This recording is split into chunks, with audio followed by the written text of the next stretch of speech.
Hi friends, my name is host Eric and I'm the host of Talking with Famous People. I am here today to talk to you guys about duality between the ISFJ and the ENTP, and also talk about the likelihood of success in a relationship between ENFP and ISFJ. The reason I'm making this video is my fiance Kimberly is an ISFJ who's part of an ISFJ Facebook group. In this Facebook group, a gentleman asked a question about the ENFP ISFJ relationship. And Kimberly asked me what I thought. I told her, and then at some point she commented, basically the gist of what I had indicated, which is that the problem with the ENFP ISFJ relationship is likely to be that they countervalue each other's tool function. Now, I made these charts to help explain this, and I'm going to explain it based on the idea that, in general, people come into this with a fairly modest amount of knowledge. If you know more and it's too simple, I'm sorry, but I want to make sure people who aren't super familiar with the terms and stuff get what I'm getting at. So the key idea of the cognitive function model is there's a front stack and a back stack. There's a valued or conscious functions that you prefer or use regularly, and there's the countervalued or unconscious functions that you don't typically utilize as much. And each slot has its own role. So for the ENFP, their base function or their nature is extroverted intuition. That's about making new possibilities, new ideas. It's about talking about things more. FI is their tool function. Their tool function is what they use when they're facing any new situation. How are they going to approach it attentionally? ENFP will approach it attentionally with a judging function, an internal judging function that says, let me check what my personal subjective feelings, particularist feelings are about this, and that represents authenticity to me. So I will check what I'm encountering in the world against my authentic feeling-based reaction to it to determine its value. In their third slot, the ENFP, that's the priority slot. What this means is, while they use the tool function in every new situation, ultimately they use it for a reason. And the ENFP uses it to make things more efficient. And so by knowing what they authentically want, they can narrow the goal down, and they can use extroverted thinking to find out how most efficiently to get there. Their life ambition is to master this whole efficiency process. That's why it's in the third slide. It's called the hidden agenda in socionics. Their fourth slot function is introverted sensing. That's the dominant function of the ISFJ. It's called the seeking function because everybody seeks somebody else to provide them the manner of attention of their fourth function. So as an extroverted intuitor, ENFP is busy coming up with new ideas and new possibilities and talking more about stuff. SI is the part that keeps track of what's been talked about, keeps track of the ideas that are already determined, and reminds you that you've got an appointment later on. So because it's a seeking function for ENFP, that means they'll accept as much help as they can get in SI. If, as the ISFJ, of course, it's your base function, that means you are going to provide SI as just your nature. Without really trying at all, you're going to be dealing with the world in terms of SI. What does that mean? It means you're checking past examples in order to predict the future. It means you're using past examples to justify or substantiate claims.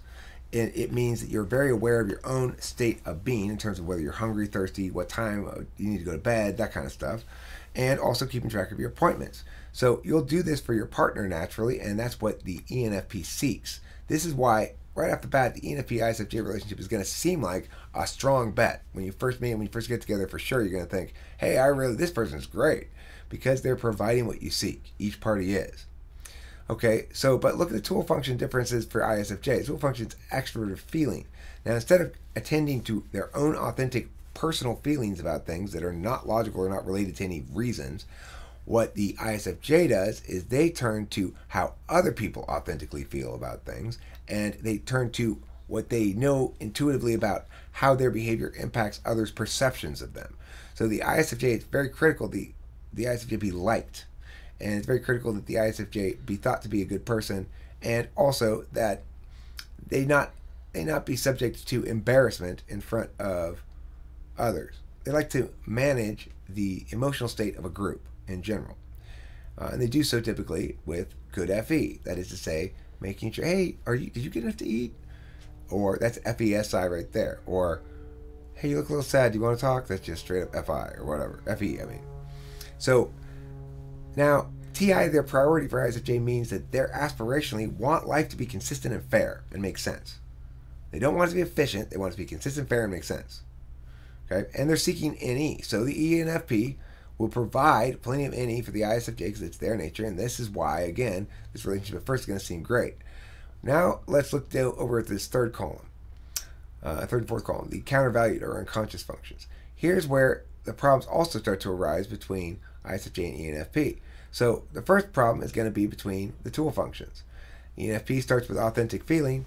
ISFJ goes extroverted feeling. That means the countervalued is the opposite of that function. In the sixth slot, extroverted feeling for ISFJ, introverted feeling for ISFJ means when they conflict, when my management of others' perceptions and my authentic feelings conflict, I prefer managing other people's perceptions. Because my authentic feelings can change and they're kind of subjective, and I don't really trust them to guide me well, and I don't like to use them. I can use them well. I've got good strength with my extroverted feeling if I'm an ISFJ, and I can know clearly enough what I truly feel about things. But I dislike situations that require me to put aside the perceptions and feelings of others and focus my attention instead on my own feelings, because that means I'm not using my tool function. I'm using something much less comfortable to adjudicate the situation. The exact opposite for ENFP. They've got FE as the countervalue. So when those things conflict, when their own authentic feelings and the perceptions of others conflict, they say the only right thing to do, the core value, one of the core values of my life about what's right and wrong is you've got to be authentic to your true feelings. Whereas the ISFJ goes, one of the core things that's important to me is you've got to be aware socially. You can't be careless and callous with how others are reacting to things. You have to make other people feel comfortable. What does this mean? It means ISFJ is going to think that ENFP is fake. ENFP is selfish, and ENFP is going to think ISFJ is fake when such a conflict arises between them. So if there's a situation where ISFJ is like, honey, I really need you to put on a good show for me here tonight because I'm trying to impress the boss or whatever, and ENFP for some reason is committed to no, you're being fake and stuff, and I'm not gonna help you be fake. If this person wants to be coddled like that, I'm not gonna put up that. I'm gonna say something because my FI is very real. Those are the sort of things that conflicts are likely to arise. But if you look at the next slot down, priority and polar, the ENFP's priority is efficiency, and that's the blind spot of the ISFJ. So because the ISFJ is always worried about how you do things impacts how other people feel and perceive. So you're managing how you do things for impact on other people's perceptions, not on efficiency between the goal, what I'm trying to accomplish, and the process. You're not worried about what you're trying to accomplish, it's countervalued. You're worried about what perceptions are going to happen. And same thing with the TETI, you're not worried about efficiency, you're worried about perceptions. And the opposite with them. You've got ISFJ as a priority, TI, fairness, consistency. That's their blind spot. They can't conceive of a world in which anyone would prioritize that as a means to attain real true value. That's the real true value to be attained by ISFJ. The highest value is consistency and fairness, ultimately. They don't use that as their tool function, so they can be quite unfair, but it's their highest value. And just as my highest value is to be liked, it's not my tool function, it's my third function, so I can often be abrasive and be not likable sometimes, but it is my highest value. The ENFP's highest value is efficiency. ISFJ, they don't get it. ISFJ's highest value, consistency. ENFP, they don't get it as a core value. Now let's look lastly at the ENTP, the dual, so-called, of the ISFJ. In socionics, they talk about duality. That's a relationship in which the two partners are, with their cognitive functions, completely complementary to each other. So in contrast to what we just talked about the ENFP, the same thing is true with the first and fourth function. ENTP provides NE, and ISFJ provides SI. So that's the same, just as good at the ENFP and ENTP. But therefore, after that, then it gets why ENTP is, according to socionics, a better match. FE tool function for ISFJ, FE priority for ENTP. TI priority for ISFJ, TI tool function for ENTP. That means while I'm trying to be liked, Kim can help me with that. She helped me with that a lot already. Her tool function is to do exactly that. Whereas I tend to forget my overarching priority because I'm so busy in the flow of using my TI tool function, which tends to disregard other people's feelings a lot. So she'll help bring back to mind that priority. And concurrently, I'll do the same with consistency. And it's interesting watching it play out over time as she gets more and more fair and I get more and more nice. Let's go to the other side here. You see, she's got countervalued FI as an ISFJ. Well, good news. I'm completely blind to it. I don't know what my own authentic, personal, subjective feelings are very well. I don't rely on them. If I do rely on them, I'm making a terrible mistake. I shouldn't make decisions on my feelings at all because my understanding of authentic feelings is very, very poorly developed. In other words, it might not occur to me that, oh, hey, I might feel differently than I do right now, 2 weeks from now. Maybe I shouldn't sign up for this thing, or whatever. In general, if I'm going with my feelings, if I'm making decisions on those, I will regret those because it's my blind spot. Good thing for her, she doesn't value it. She doesn't value her own authentic feelings or the expression of authentic feelings. She values something else, namely her TI or FE. And so my blind spot doesn't bother her. When I'm blind and do something dumb with FI, she doesn't get mad at me. She just shrugs it off. Concurrently, I'm the same way. I countervalue efficiency. I prefer ideational freedom. So I don't like efficiency because that constrains you. And so when she's being inefficient, I don't get angry. It doesn't annoy me. I just go, oh, Kimmy. And that's fine. That's not always the case. If Kim's first husband was a TE tool user and she's TE polar, Kim, did you enjoy your first marriage with your ISTJ husband? I mean... Was he nice to you? No. Did he laugh when you did something inefficient? He was annoyed. Mm-hmm. And did he tell you, how could you be so inefficient all the time? You've got to put your head on your shoulders straight. Things like that? I don't know. I just know that I annoyed him.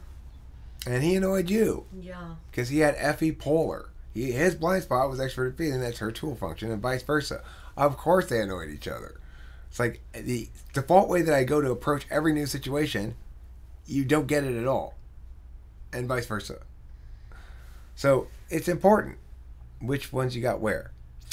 SE insecurity function for the ENTP. That means I'm insecure about following through on plans, about just doing shit. And when called upon to, hey, Eric, you're not doing shit, and criticized about it, I get sensitive. It's with sex as well, or with sports, things like that. Well, she's ignoring SE, so she doesn't even quite get why I'm being insecure. What are you being insecure about? SE takes care of itself. You don't ever have to think about that. You don't have to make meaning about that. Of course, I do, because I'm an ENTP and I make meaning about everything. But similarly, her insecurity function is NI, and lo and behold, I ignore it. I expect it to take care of itself. It does cause some problems with her insecurity NI and my insecurity SE. That's where Kim and I have problems. What we do is ISFJ ENTP insecurity function battle, where she uses NI really badly to maximize the harms done by my bad use of SE. And then, it's like that kind of thing. But it's a minor problem, and it's one that fixes itself over time with duality, in my opinion. So if you're an ENFP with an ISFJ, or vice versa, I'm not telling you your relationship is doomed to fail, and I know Kim wasn't trying to tell you that either. As the niceness feel insulted. No need to feel insulted. As the niceness coordinator around here at TWFP, Kimberly is my go-to well of FESI wisdom and knowledge. And she consistently does a fantastic job of it. So all people on the ISFJ Facebook group, she was attempting to provide you a helpful answer and asked me, and I gave her an answer that was not very FE friendly. And the thing is, though, I believe it to be of value in terms of its informational content. And I'm making this video, and hopefully you guys are going to watch it. And come join us on TWFP anytime. We're in appear.in/TWFP1 or 2. 2 is the bot room. There's a lot more people in there usually. And check out some of my videos if you feel like to. Thanks for watching. Anything else, Kim? No. Don't forget to eat plenty of cheese.